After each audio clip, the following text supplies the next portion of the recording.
The top stories tonight in Y News. The mega task force created to investigate corruption in the government to focus more on anomalous transactions and corrupt practices in different government agencies, according to Justice Secretary Menardo Guevara. The Philippine National Police will conduct a lifestyle check among cops. Meanwhile, the Civil Service Commission calls on government officials and employees and even to the public to report any corrupt practice in the government.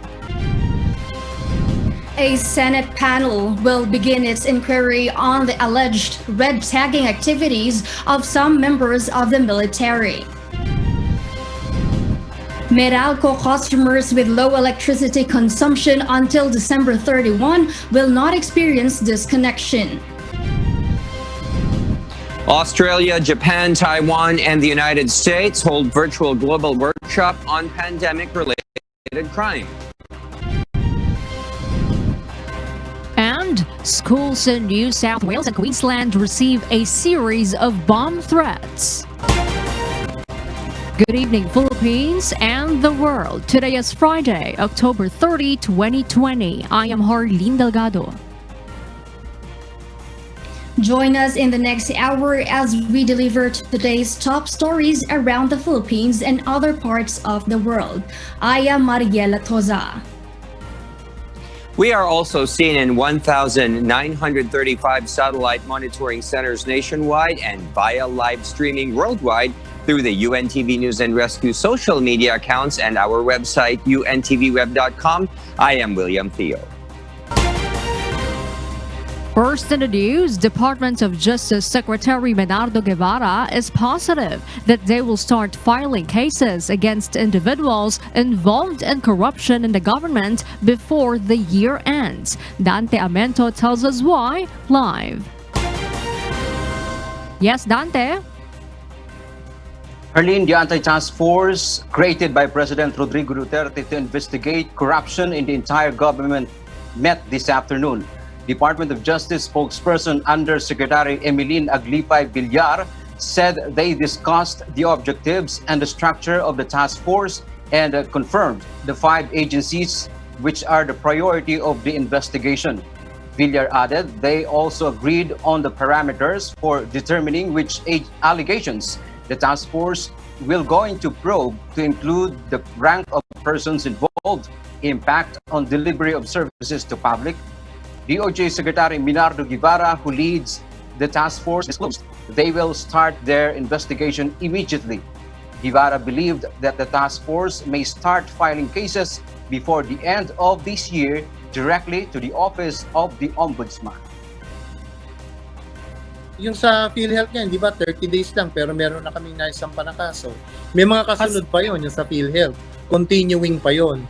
So palagi ko naman, hindi ko naman sinasabing o nangangako na napakarami naming ma-achieve in 2 months time. But may maipapakita kami na this task force is real. Guevara stressed that their investigation will not focus on personalities but more on anomalous transactions and corrupt practices in different government agencies. He assured the public they will be more serious in doing their jobs of prosecuting erring government officials. Papangatawan na namin yan dahil sineseryoso namin yung problema. It's a problem not only of the government, it's a problem of the entire Philippine nation. Dahil pati yung mga susunod na generation sa atin, magsasuffer sa ganyan pagka hindi natin pinigilan yan. Secretary Guevara also said they will prioritize to investigate anomalous transactions or links to corruption that are worth at least 1 billion pesos. This would help them to assess which agencies need to be investigated considering the wide scope of their jobs.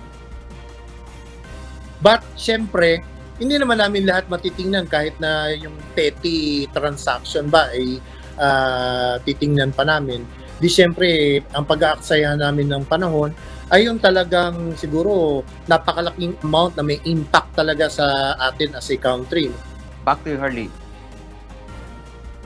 Dante, are there any reactions from those agencies that Secretary Guevara mentioned, which will be the priority of the investigation?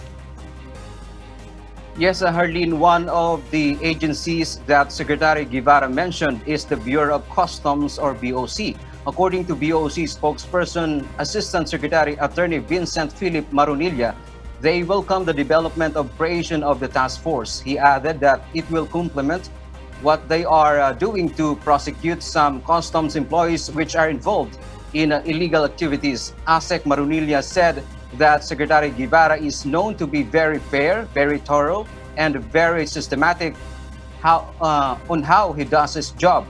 Marunilla added currently they have 20 personnel who have been dismissed from service, while 4 others are suspended due to involvement in unlawful acts. Hurley. Thank you so much, Dante Amento, for those updates. The Philippine National Police will conduct a lifestyle check among cops. There will also be changes in the process of frontline services. Leia Ilagan explains why. The Philippine National Police will follow the order of President Rodrigo Duterte to end corruption in all government agencies. PNP Chief Police General Camilo Cascolan says they will conduct a lifestyle check among their personnel to ensure that they are not living extravagantly beyond their salary. Susundin po namin yan, and we will strictly implement those people who are actually violating and coming up with corruption practices. They will also implement slight changes in the processing of documents in the PNP frontline services to avoid corruption. Yung receiving office will not release the documents that has been signed by their director. We have already assigned, as I've been doing in CSG before, we have assigned offices as releasing offices other than the receiving. So ibang receiving ng documents na pirmahan ng director, pupunta yan ngayon sa Chief of Staff, yan ang releasing office. Cascolan also ensure that the Integrity Monitoring and Enforcement Group will pursue strict monitoring, and PNP Internal Affairs Service will file cases against policemen who will be proven of involvement in illegal activities. We have still penalties with regard to that, and they will be given sanctions. Okay? We will also file cases against them if needed. Leia Ilagan, UNTV, News and Rescue. We serve the people, we give glory to God. The Civil Service Commission calls on government officials and employees to cooperate in order to end corruption within the government. Ray Pelayo reports why. The Civil Service Commission believes they can help the mega task force created by President Rodrigo Duterte himself to once and for all resolve the corruption within the government and its various agencies. I am pleading to government officials and employees. If you know of any irregularity, anomaly that is about to take place, that will take place, or is taking place, or has been continuing. According to CSC Commissioner Eileen Lizada, corruption in the government is deeply rooted. She cited her former office, the Franchising and Regulatory Board, where 60 employees and officials had been found to be involved in corruption. From the security guard, to the clerk, to the frontliner, to the... Maganda ang pagka-loop nilang lahat kasi parang nag-teamwork sila. So wala talagang magsasalita. That's why you have to dig deep and cut deep para makita nyo ho. Lizada also suggests that existing cases must be looked into, such as the decade-old case of an official of PhilHealth, she said. 2002, the case was already for alleged spurious claims collections. So as early as 2002, nandyan na ho siya. And what happened? What happened to the 16 years in between? Bakit walang action? For Commissioner Lizada, the public's cooperation is vital for the success of the Duterte administration's campaign to end corruption. Wala kasi yung corruption din na mangyayari kung wala hong lagayan. Comes in both ways po. Wala hong tatanggapin kung wala hong binibigay. The official also appeals to the conscience of her colleagues in the government. Ang mali, kahit ginagawa ng majority or karamihan, never remains tama. mali pa rin ho yun. Corruption may be reported via text message to 0908-881-6565 or email at contactcenter.ng-bayan.gov.ph. Ray Pelayo, UNTV News and Rescue. We serve the people, we give glory to God. Some senators renew calls for the immediate release of the 140 billion peso funds allocated in the Bayanihan to Recover as One Act, also known as the Bayanihan 2. In an interview on Get It Straight with Daniel Razon, Senator Joel Villanueva lamented the slow release of funds from the Bayanihan 2, which was crafted to immediately respond to sectors that were hardly hit by the COVID-19 pandemic. According to Villanueva, he will raise the issue on the disbursement of funds of government agencies once the Senate tackles the 2021 General Appropriations Bill on the plenary.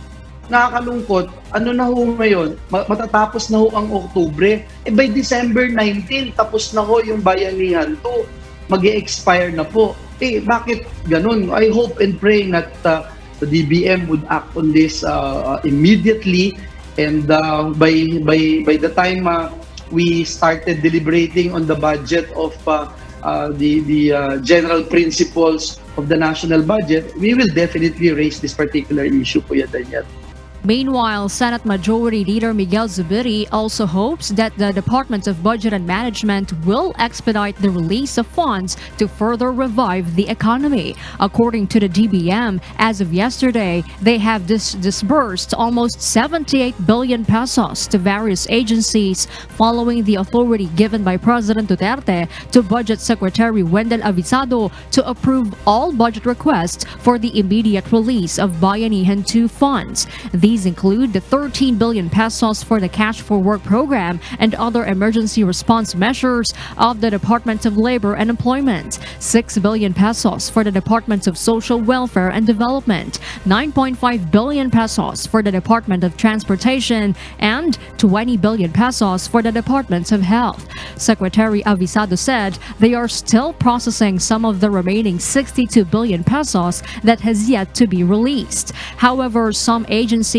are still completing their papers, while others have yet to submit their request for the release of funds. That is why the DBM expects other departments to submit their budget requests with complete supporting documents consistent with existing budget rules and regulations. The agency also assures the public that all requests are immediately evaluated and processed within 24 hours upon receipt of complete documents.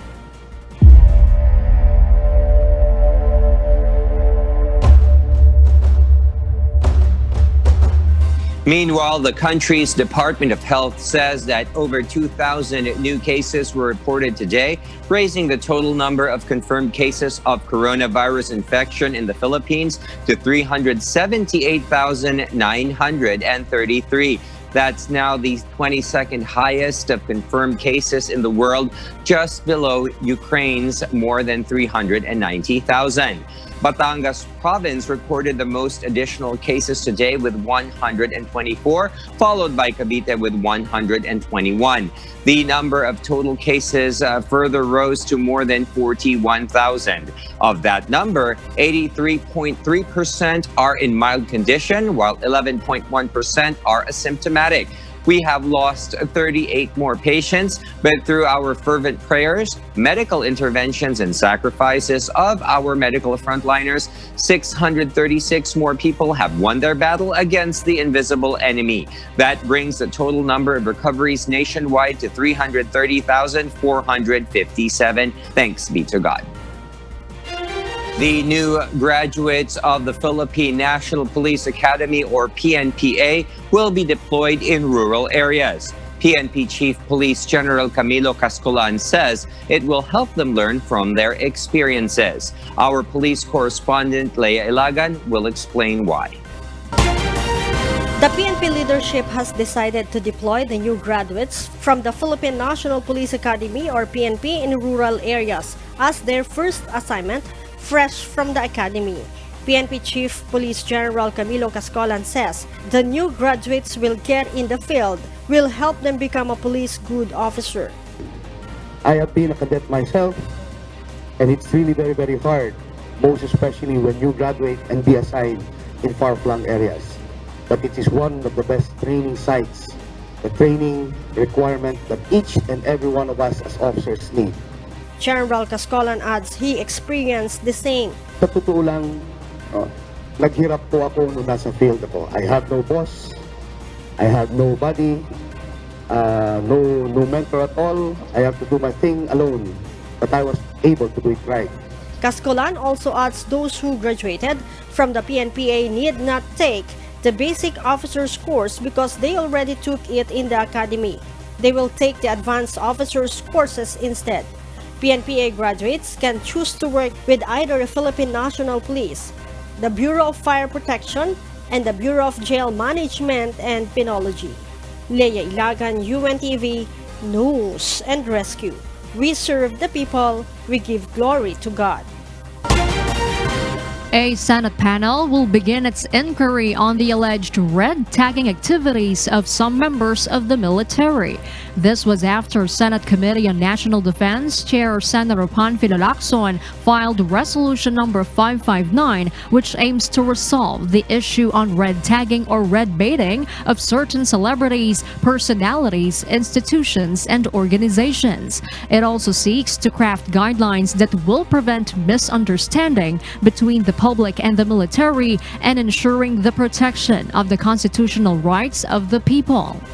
According to Lacson, Senate President Vicente Soto III also said that the first reading of the resolution in the plenary may be waived or not necessary as the Senate session is currently suspended. The senator said they will summon the officials of the Department of National Defense, Armed Forces of the Philippines, including Southern Luzon Command Chief Lieutenant General Antonio Parlade Jr. Parlade drew the ire of netizens and some lawmakers after he warned actress Liza Soberano and Miss Universe 2018 Catriona Gray against supporting women's group Gabriela, which the official has linked to communist rebels. Gabriela Women's Party and other militant groups will also be invited. Lacson adds celebrities and other personalities will not be summoned as a good number of them might cause disruption in the hearing, but they are welcome to attend the hearing. We will also invite Gabriela and other militant groups, no, para maliwanagan natin saan ba nag-uugat yung mga misunderstanding at saka yung conflict pagdating sa red tagging, red baiting, etc. etc. Good news to our kasangbahays. Meralco and other electric utility consumers with low electricity consumption until December 31 but has backlogs in payment no longer has to worry about disconnection. Vincent Arboleda will tell us why. Meralco customers still worry about their payment for their electricity bill, especially during the previous enhanced community quarantine period, such as the case of Maya, who has a problem paying their electricity bill during the ECQ and MECQ periods. So far pong this month lang po kami hindi nakapagbayad. Pero nung lockdown po, yun po yung hindi pa namin nababayaran. Kasi po kapos din po isa lang po yung nagtatrabaho sa amin, yung tatay ko lang po. Kaya hindi pa po kami nakakabayad. That is why it is such a big help to Maya's family that the Energy Regulatory Commission or ERC has released an advisory to all distribution companies to implement a no disconnection policy until the end of the year. The policy applies to all Lifeline customers and up to twice the consumption of Lifeline customers. For Meralco, this covers households that consume electricity of not more than 200 kilowatt-hour a month. According to the ERC, this is in accordance to the Republic Act 11494 or the Bayanihan 2. The ERC also ordered distribution companies to implement a 30-day grace period for the payment of bills with due date falling on the ECQ and MECQ periods. No interest, penalties, and other charges must be charged to the customers. The policy does not cover government offices, government agencies, and other government-owned and controlled corporations. For Maya, this matters a lot to ease her worries for this year. Maganda po yun para sa mga kapos po na hindi pa makapagbayad, lalo na sa mga mahihirap na kagaya namin.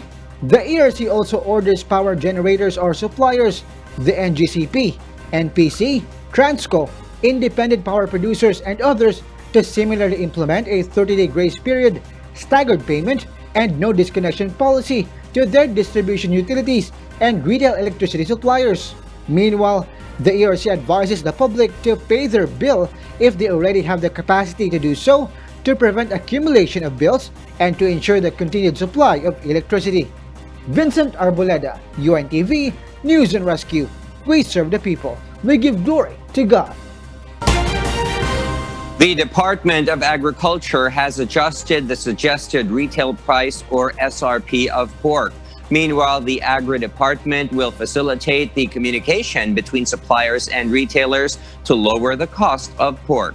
Ray Pelayo explains why. The prices of pork in Metro Manila soared in the past weeks. Now, the Department of Agriculture has issued updated standard retail prices for pork and pork cuts. The standard retail price or SRP serves as a guide for retailers and consumers. Based on a new Department of Agriculture's administrative circular, the SRP of pige this month is 260 pesos, while kasim can be bought at 280 pesos per kilogram. Agriculture Assistant Secretary Christine Evangelista says they consider the additional expenses for the delivery of hogs from non-ASF affected areas in Visayas and Mindanao. Yung ating mga meat dealers, they've also incurred some additional costs para po madala sa merkado ang ating pork, no? And that's the reason bakit we felt that it was also time to adjust it because we are also taking into consideration yung mga kailangan po ng ating mga players sa buong value chain. But in leading markets in Metro Manila, the prices of pork still ranges between 280 to 350 pesos per kilogram. The Agriculture Department will ask retailers where they are getting their supply and help them find sources with lower prices. Ang ating purpose po, sir, is to make sure lahat po na kasama sa ating supply chain, sa ating value chain, ay merong equitable, no? Lahat sila kumita ng maayos, walang nagkaroon ng excessive profiteering para po ang ating consumers naman po, lalo na sa ganitong mga panahon po, ay hindi naman mabigatan din po ang kanilang mga bulsa. Ray Pelayo, UNTV News and Rescue. We serve the people. We give glory to God. Motorists want to comply with the Department of Transportation's order to implement cashless transactions on expressways starting December 1. But the Metro Pacific Tollways Corporation warns motorists to beware of RFID stickers sold online. Joan Nano will tell us why. A lot of motorists are rushing to install their RFID stickers, and because of the high demand, the Metro Pacific Tollways Corporation warns motorists to beware of RFID stickers sold online. It has been found out that in some online marketplaces, RFID or radio frequency identification stickers are being sold at 700 to 800 pesos. Metro Pacific and NLEX Corporation Senior Vice President for Communications Attorney Romulo Kimbo explains that RFID stickers are being installed for free and motorists just have to pay a 200 or 500 peso initial load. Kimbo says they have no authorized resellers of RFID stickers. The NLEX Corporation official also advises motorists not to purchase online because some of those who bought from resellers are encountering technical issues upon entering the toll gate. It becomes a headache for the customer if he bought it from a reseller and the numbers and the registration does not add up. So it becomes a problem also for the other motorists in the toll lane. The reason why we encourage people to have their stickers installed by our people is that our people are, obviously they know how to install it, where to put it. As of now, the MPTC has 51 authorized RFID installation sites where motorists can avail of the sticker. The DOTR has earlier announced they will defer the implementation of the 100% cashless transaction on expressways. But the Toll Regulatory Board says there will not be another extension. They also warn to penalize motorists with traffic violations such as obstruction and disregarding of traffic signs if they traverse or enter an expressway without an RFID sticker. Pagka magpipilit kang pumasok doon sa expressway na wala kang RFID, and then you will obstruct yung public flow dahil hindi ka makakapasok. So that would be a violation already. Meanwhile, the tollway operators of NLEX, SCTEX, CALAX and other expressways are preparing for the possible influx of motorists this coming long weekend. However, they are projecting a decrease in the number of people who will travel this coming holiday due to fears of virus transmission. Joanna, UNTV News and Rescue. We serve the people, we give glory to God. Local government units and other government agencies are intensifying their preparedness for Typhoon Raleigh. Meanwhile, the National Disaster Risk Reduction and Management Council warns of possible flooding and landslides in areas that will be hit by Typhoon Raleigh. Asher Kadapan Jr. tells us why. The National Disaster Risk Reduction and Management Council, or NDRRMC, has been conducting pre-disaster assessments with local government units and agencies as another strong typhoon threatens to hit the country in the next couple of days. The NDRRMC confirms that all necessary equipment, stockpiles of food packs, evacuation centers, and response personnel are already pre-positioned for the coming of Typhoon Raleigh. In case local governments will be in need of augmentation, the NDRRMC has allotted a total of 890 million pesos for food packs and standby funds, hand-in-hand with the Department of Social Welfare and Development, or DSWD. The NDRRMC has yet to confirm if any LGU had already exercised preemptive evacuation, although the agency advises to do so even before the typhoon's landfall. According to NDRRMC spokesperson Mark Timbal, there is a higher possibility for incidents of flooding and landslides to take place as Typhoon Raleigh enters the country after several other typhoons before it. Napakaraming ulan na ang binuhos ng bagyo at saka ng habagat, ng frontal system. Kaya saturated na yung kalupaan natin across the entire archipelago. Pag dumating itong si Bagyong Raleigh, mas tumataas yung chance ng malaki ang pagbaha at pagguho din ng lupa. With this, the NDRMC calls out to the public to take extra precaution as they stay at home or in the evacuation centers, especially while the typhoon is lashing.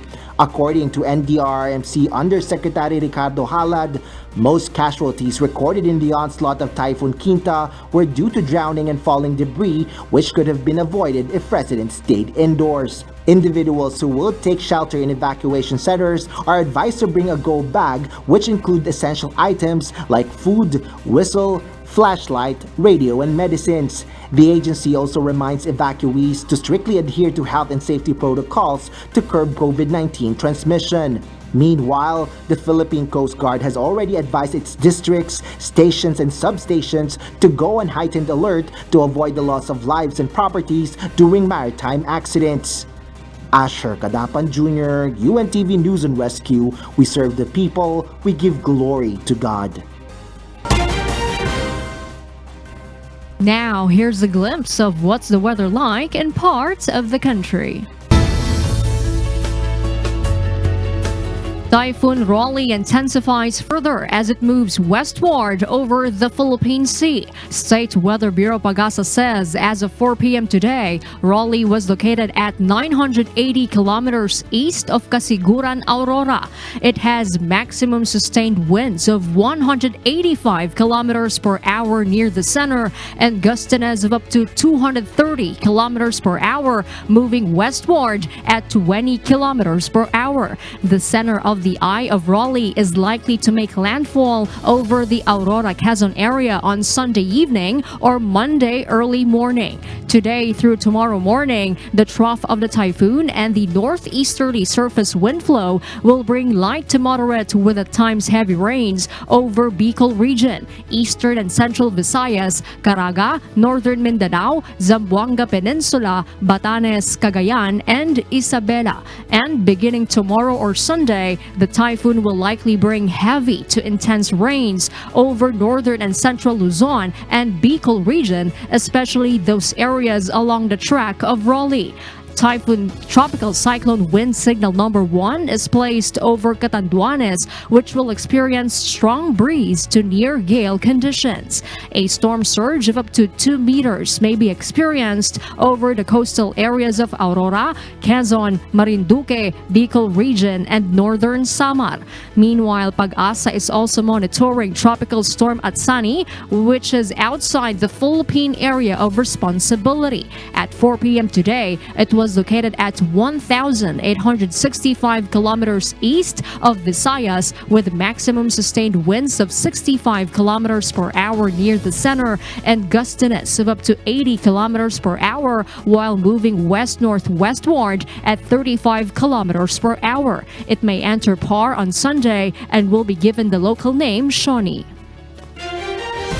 Through IATF Resolution Number 82, a COVID-19 immunization program management organization structure has been created. Also, the IATF has finalized a community quarantine classification for November. Our Malacanang correspondent, Rosalie Coz, will detail why.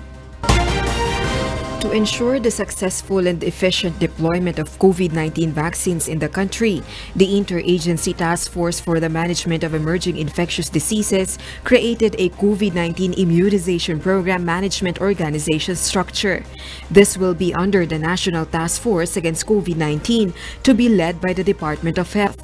Ito pong COVID-19 Immunization Program Management Organizational structure ay mapapasailalim ng National Task Force on COVID-19. Inatasan po na magpulong sa lalong mabilis na panahon itong bagong kinatawa.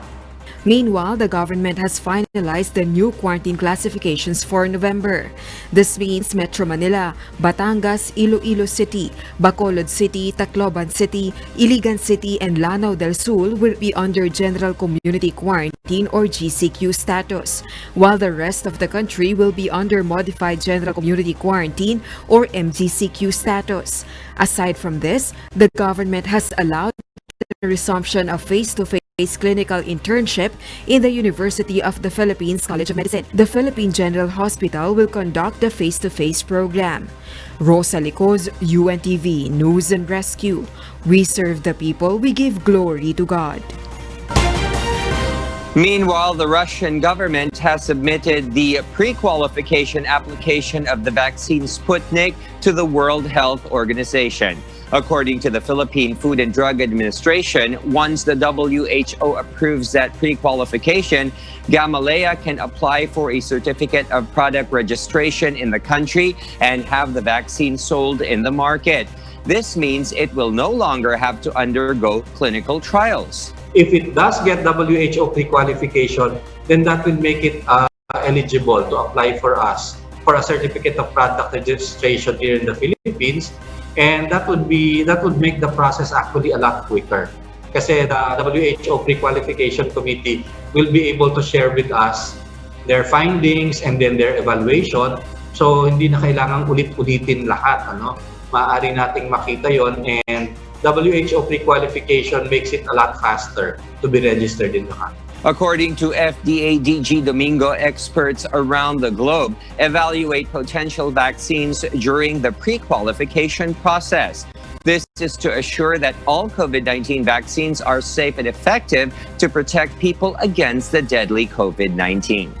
That means they have a lot of documentation and the scientific information ready and confident sila doon sa vaccine, which will make it easier for them. Kung talagang maggagawa sila ng extension clinical trial phase 3, ibig sabihin madali din silang makakomply sa requirements. Also, FDA DG Domingo confirmed that they have started a parallel evaluation with the Ethics Board Committee on CoronaVac, the potential COVID-19 vaccine of China-based biopharmaceutical company Sinovac. By next month, CoronaVac can start its independent clinical trial in the country. Yesterday, potential COVID-19 vaccine of the company GSK and Chinese biotech Clover Pharmaceuticals submitted to the vaccine experts panel their application to conduct a clinical trial in the country. Also, the FDA says that 8 companies have inquired and showed interest to conduct a clinical trial of vaccines in the Philippines. The Filipino household helper that was maltreated by Philippine ambassador to Brazil, Marichu Mauro, is now in the country. Senate Majority Leader Miguel Zubiri said he was able to talk with the victim over the phone earlier today. According to Zubiri, she returned to the Philippines on October 26 in South Cotabato and currently undergoing 14-day quarantine. He adds the victim's daughter committed that her mother is willing to give her affidavit once the quarantine has ended. Zubiri sees 3 laws that the ambassador possibly violated: the Republic Act 6713, or the Code of Conduct and Ethical Standards for Public Officials and Employees, the Republic Act 10361, or the Domestic Workers Act, also known as the Kasambahay Law, and Article 266 of the Revised Penal Code on slight physical injuries and maltreatment. Kailangan maparusahan sa doon sa mga nailabag na batas. No matter how high you are, no matter how powerful you are, pag lumabag po kayo sa batas, patas lang dapat yan sa mata ng hustisya sa ating bansa. Meanwhile, in a series of tweets, Foreign Affairs Secretary Teodoro Locsin Jr. said they have constituted a fact-finding team to start their investigation after receiving a directive from Malacanang. Locsin said they have 15 days to report to the presidential management staff. He added the DFA has given 200,000 pesos as financial aid to the victim. A show-cause order has been issued to Mauro. Senator Bongo has earlier said Mauro is expected to arrive to the Philippines on November 2. And for the news abroad, here's Marvy Delphine reporting live from Perth, Australia. Good evening, William. Department of Foreign Affairs Secretary Francis Adamson gave a warning in the Senate estimates hearing on Thursday. It was about the tarnishment of Australia's image due to the reports published on China's state-owned media that look into division in Australia to portray images of intolerance and discrimination. The nation's most senior diplomat bureaucrat has also said that China is spreading fake news about Australia to its citizens and the world. Secretary Adamson said that the Chinese state-owned media are increasingly trying to project, not only in their country but potentially elsewhere, false images of Australians, and that the reality is it is damaging for Australia in China. Australia's relationship with China has been under a heavy strain these past recent years. Incendiary statements about Australia, including accusations of racism, have been regularly made by China's state media.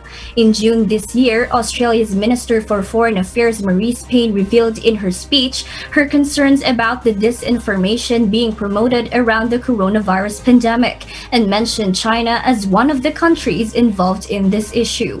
Meanwhile, Secretary Adamson has also mentioned that opinions about Australia and Australians are being formed very differently from how she thinks Australians wanted to be portrayed. She said that bipartisanship on values conveyed a powerful message, while also agreed that views shouldn't be censored. In other news, the French city of Nice mourns today. 3 people were stabbed to death in a suspected jihadist attack at a church yesterday. French President Emmanuel Macron said Thursday's stabbings were an Islamist terrorist attack. Macron is set to hold an emergency meeting with senior ministers today. Police shot and wounded the suspected knife man, identified as a 21-year-old Tunisian who had only recently arrived in Europe. He is said to be in a critical condition in hospital. Security has been stepped up at places of worship and schools across France, following 2 similar attacks within 2 weeks. Earlier this month, a teacher was beheaded in a Paris suburb after showing controversial cartoons of the Muslim prophet Muhammad to some of his pupils. Mr. Macron's subsequent defense of the right to publish the cartoons has stoked anger in several Muslim-majority countries.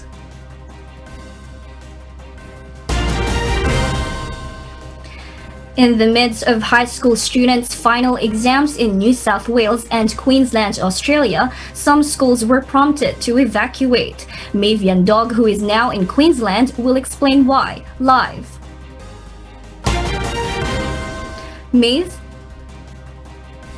Marvy, a series of bomb threats resulted in the evacuation of some schools in New South Wales and Queensland, Australia throughout this week. The bomb threats were sent via email to around 30 schools in New South Wales on Tuesday and Wednesday, which prompted the evacuations during the high school students' exams. New South Wales Premier Gladys Berejiklian said that the police commissioner has confirmed these emails originated in Eastern Europe. In response to the threats, the state police is working with the Australian Federal Police as well as agencies abroad in order to conduct an investigation. The most recent threat happened at North Sydney Boys High School yesterday, which is believed to be a local phone call incident, and Premier Berejiklian said that the police commissioner is confident to easily trace it. Now here is what New South Wales Police Minister David Elliott said as a warning to perpetrators. But for the individuals that seem to think that this is some sort of a joke, it's not a joke, it's actually a crime. For the individuals that think that this is going to somehow benefit a friend or indeed themselves, it won't. Because the largest cybercrime force in the world is now on your case. And I, for one, cannot wait to see a conviction, I cannot wait to see an arrest, and I cannot wait to see the New South Wales prosecute this particular individual or individuals before the courts. Meanwhile, a dozen of schools in Brisbane, Queensland have also been closed this week after receiving similar email bomb threats. The Queensland Police Service acknowledged that they are responding to them and are mindful that they are similar to New South Wales. Back to you, Marvy. Maeve, were the police able to determine any pattern based from the emails received by these schools, and what are their future plans in response to these threats? Well, Marvy, so far the New South Wales Police confirmed that the emails are of a similar nature and came from a similar location. Cybercrime Squad Commander Detective Superintendent Matt Kraft also said that the motive was unclear and described the emails as fairly bland and no demands were made. The emails also stated that a device is found on affected schools, but the police had not uncovered any devices during their searches. Meanwhile, Superintendent Kraft also said that protocols will be put in place between the State Police and Department of Education in order to mitigate against and reduce the impact of these threats. Marvy? Thank you, Maeve and Dog, for those live updates from Queensland, Australia. Let us now take a closer look at the updated count of coronavirus cases around the world. The COVID-19 pandemic has now reached a total of more than 45 million confirmed cases in 190 countries, regions, and sovereignty, with the USA approaching the 9 million mark. The fast-spreading disease has claimed nearly 1.9 million lives, including more than 4,000 recorded in the last 24 hours across various countries, while more than 30.3 million patients across the globe have recovered from the new coronavirus infection. The most number of recoveries is India, with over 7.3 million. Thanks be to God.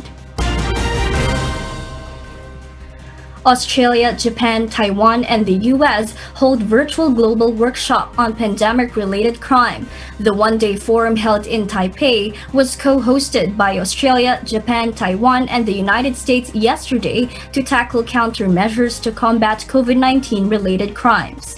The semi-virtual forum was the third event organized by the Global Cooperation and Training Framework, or GCTF, a program initiated by Taiwan and the US, but has since grown to include more countries.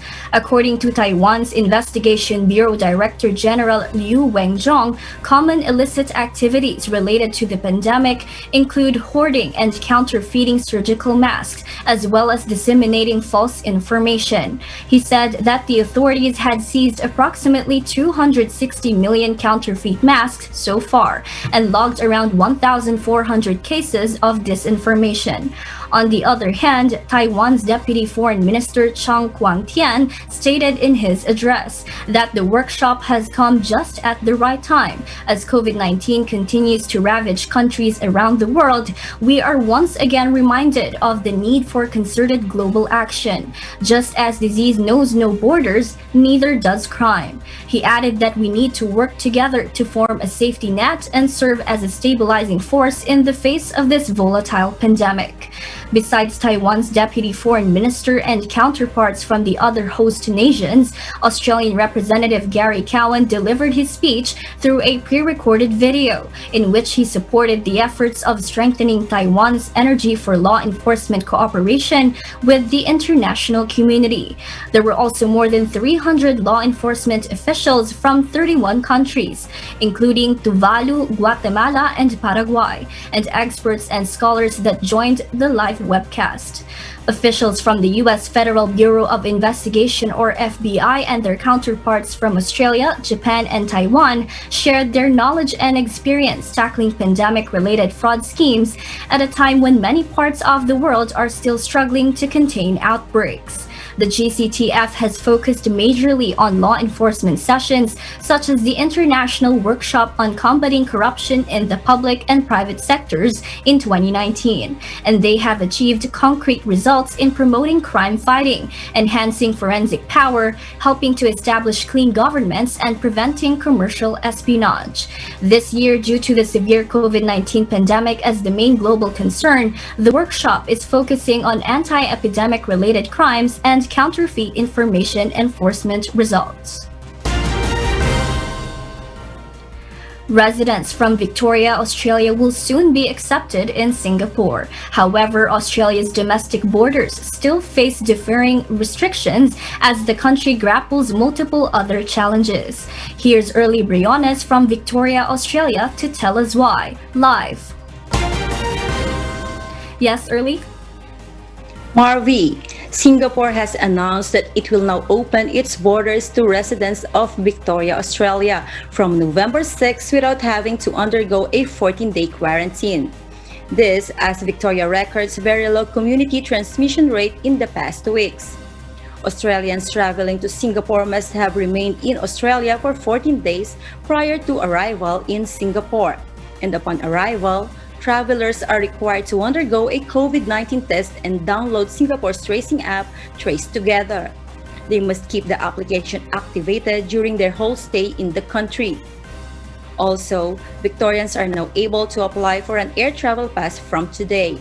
Although Singapore's borders have opened to Aussies, the Australian federal government still bans Australians and permanent residents from going out of the country, except if the travelers meet one of the travel exceptions, such as flight related to COVID-19 outbreak, reasons due to matters of national interest, essential travels for business and employers, traveling for urgent medical care, traveling for compassionate or humanitarian reasons, and if you are going outside Australia for 3 months. Meanwhile, Australia still faces differing domestic borders restrictions from different state leaders. In Queensland, State Premier Anastasia Palaszczuk announced that from November 3, her state borders will open to New South Wales except for those living in Greater Sydney and will remain shut to Victoria. In relation to New South Wales, Greater Sydney will remain closed to Queensland, and that is 32 local government areas. Victoria will be closed to Queensland. So that's step one, that remains closed, and that is a strong border decision that we have taken every step of the way. This means that residents from New South Wales regional areas can now travel to Queensland without restrictions, but for people traveling from Sydney's 32 identified hotspots will still be required to undergo mandatory quarantine. While residents from Victoria are still not welcome to travel to other parts of the country despite having 17 consecutive days of low single-digit COVID-19 infection and a 14-day rolling average of 2.6. Marvi? Earl, what are the possible reasons why Victorians are still not allowed to travel outside of the state despite having single low-digit infection for more than 2 weeks and even recorded 2 consecutive days of zero infection this week? Marvi, leaders of different states like Premier Gladys Berejiklian are still waiting to see the effect of the most recent easing of restrictions in Victoria that happened on Wednesday this week. It will be too soon to tell how the community transmission in Victoria will be or if the single-digit daily cases will continue. For now, Victoria is under observation, for most certainly there are pressing talks about making sure Victoria is kept safe after the Ring of Steel has been lifted. Marvi? All right, thank you, Early Briones, reporting live from Victoria, Australia. And those are the reasons behind the news here in Australia and in other parts of the globe. For those watching us on YouTube, please click the subscribe button you see on the right side of your screen and ring the bell for notification. You may also follow us on Facebook. Back to you, William. Thank you, Marvi Delfin, reporting live from Perth, Australia. And those are the reasons behind the news, October 30, 2020. I am Harleen Delgado.